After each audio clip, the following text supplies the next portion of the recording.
عليكم ورحمة الله وبركاته. أشما هركفوني جالتمتوتا في كبجمتوتا hordoftoota sifan orootu akkam jirtan fayyaa keessanii nageenyi badhaadha alhamdulillah anis nagee qaba isinis baga nagaa jiraatanii gara fuulduraattis akka nagaa taatan abdiin qaba isiniin jedha hordoftoota koo qaaliiwwan warroonni subscribe naaf godhaa jirtan hedduu takka galatoomaa hedduu takkan isin jaalladha warri subscribe naaf hin goone bilis subscribe naaf godhaa isiniin jedha akkasumas kan video kan koo yeroo gadhiisu naaf laalaa jirtan yaada keessan commenti naaf kennitan hedduu takka galatoomaa hedduu takkan isin jaalladha isiniin jedha qomoo dhaggiya isin malee homaa hin qabu hundumti keenya wal malee homaa hin qabnu wal jajjabeessuu qabna wal bira dhaabachuu qabna isiniin jedha akkuma argitan guyyaa har'aan kana jechuudha kan rifeensa mataa keenya nuuf fooyyessuu danda'u jechuudha. Zayitiidhaan asitti argitan kana qabadhee isiniif dhiyaadhe. Maqaa isaallee tisiisee tokko isin agarsiisa. Kinoon argitanii kaasitti argitan kuni kokonaatiidha jechuudha. Inni kun castor oilidha. Kaiduu kanaa kun immoo Morocco argan oilidha. Inni kun Amazing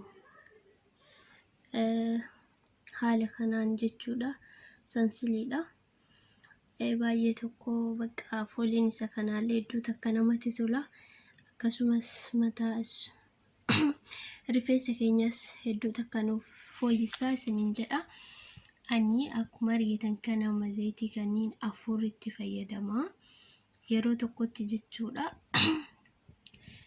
akkamitti fayyadamta yoo jettaniif isin zayituma jechuudha kan rifeensa keenyatti fayyadamnu kophaatti osoo hin taane zayitii bakka zayituu garagaraa walitti fidnee yoo itti fayyadamne irra gaariidha as keessaa rifeensa keenya sirriitti jijjiiruudhaaf kan sadarkaa olaanaa qabu castor oilii kana jechuudha warroonni mana madaami jirtanis argachuu dandeettanii karaa xalabiyaatiinis ni jira jechuudha. Kaasitti argitan kuni coconut oilidha. Inni kuni vitamin E dha. Sinitti mul'ata jedhee yaada. Vitamin E dha jechuudha coconut oilidha. Kunis kanas keessaan jiru kuni Morocco argan oiliin hammi isaa qabeen keessa jiru laaltan xinnaadha.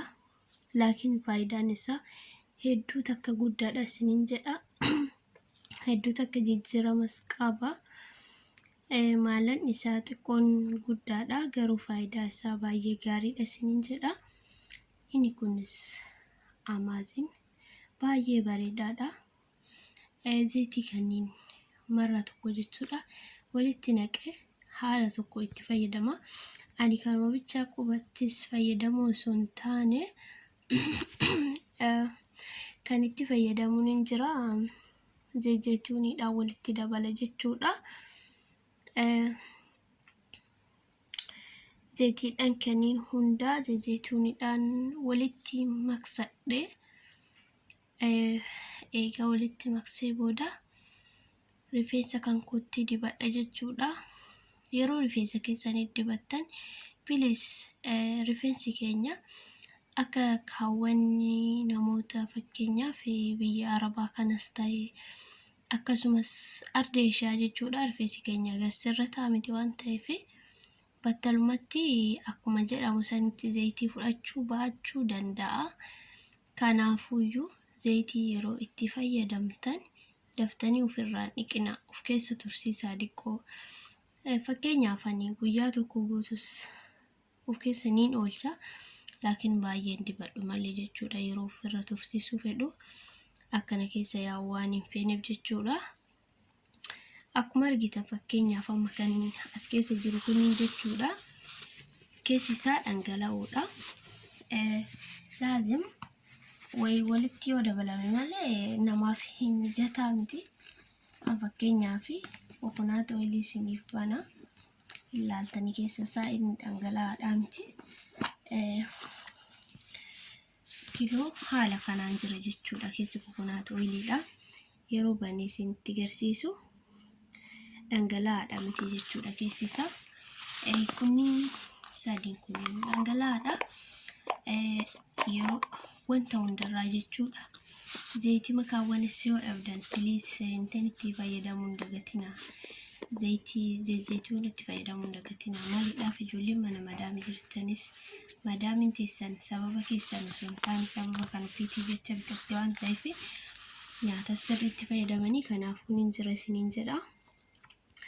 Kanaafi zayitii kanneen walitti maksinee rifeensa keenyatti yoo dibanne jenna jijjiirama guddaa argamsiisa isiniin jedha. Asuma keessaan kan rifeensa keenya dabaluudhaaf irra caalaan gargaaru castor oilii kan jechuudha. Castor oiliin kun xinnoo maalladhi isaa qaaliidha. Asumaanis zayitiin maqaa wal fakkaatu zayitiin akkaataa isaa gara sirriitti jira. Yeroo zayitii tokko bittan xiyyeeffattanii bituu qabdani maqaadhuma qofa osoo hin taane fakkeenyaaf castor oilii kana jechuudha. Zayitii gosa hedduutu jira laakiin castor oilii ta'e bakka kan haala garaagaraatiin hojjetametu jira. Hanga ammaatti ani garuu akkatti argetti zayitiin castor oiliin kun waan bareedaadha. Akkanattis kan bahin jiru dhiyeenya kana dhufe jechuudha. Inni kun zayitii kanatti fayyadamaa isiniin jedha. Please rifeensa keessan hedduu akkasiniif jijjiira. Akkasumallee maalan isaas jidduma galeessaa garuu akka kaas keessa jiru kana hundarraa xiqqoo daran maallaqa keessaattu jabaata. Akkasumas faayidaan keessaattu caala isiniin jedha. Xiqqeeshoo as keessa jirtu tunillee maalan isii jabduudha. Inni kunis jechuudha mataa keenya swiit godhee nu laaffisuudhaaf hedduu takka nuuf gargaara.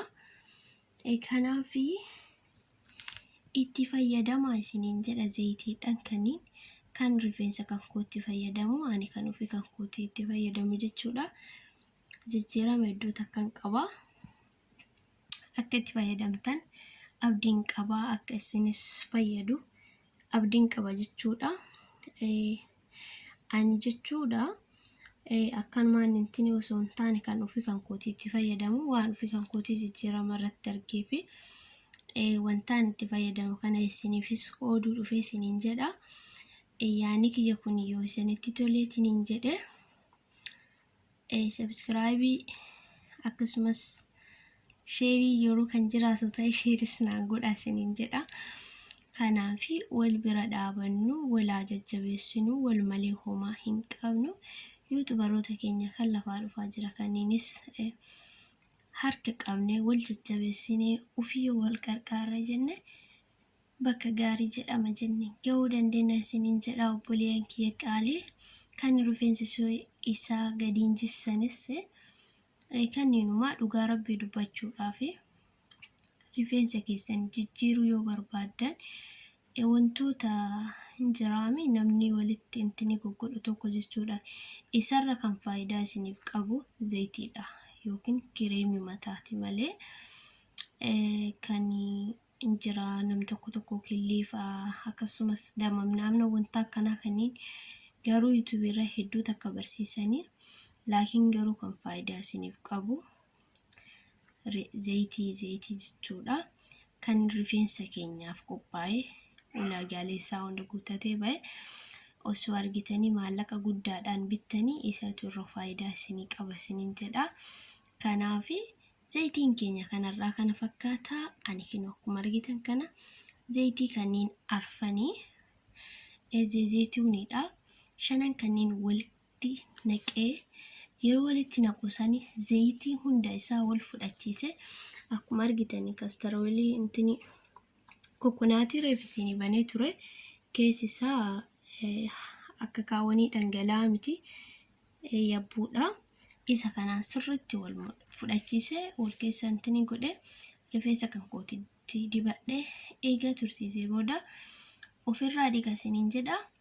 Kanaafi viidiyoon kiyya kanarraa kan mufakkaata waa'ee rifeensa kan keenyaati. Yoo isinitti tole yaada keessa yoo qabaattanii koomentii naaf gochuu hin dagatinaa isiniin jedha. Hedduu takkaan isin jaalladha.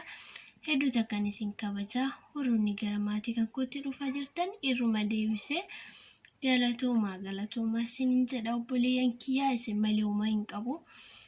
Maalidha beektanii warroota yuutuubara haarawaa dhufu kana garuu sabiskiraayibii guuttachuus ni danda'ani. Watch time jechuudha isaa guuttachuu hin danda'ani. Kanaafi pilis qomoodhaan kiyya viidiyoo keenya yeroo laaltanii hanga dhumaachi nuuf laalaa. Yaani yeroo isinis ta'uu dide wal jajjabeessuudhaaf jechuudha. Nu bira dhaabbadhaa isiniin jedha. Barumsi kiyya kun yoo isinitti tole like naaf gochuu hin dagatinaa. Hanga barumsa biraa walitti deebinutti nagaan naaf jiraadhaa. Bye.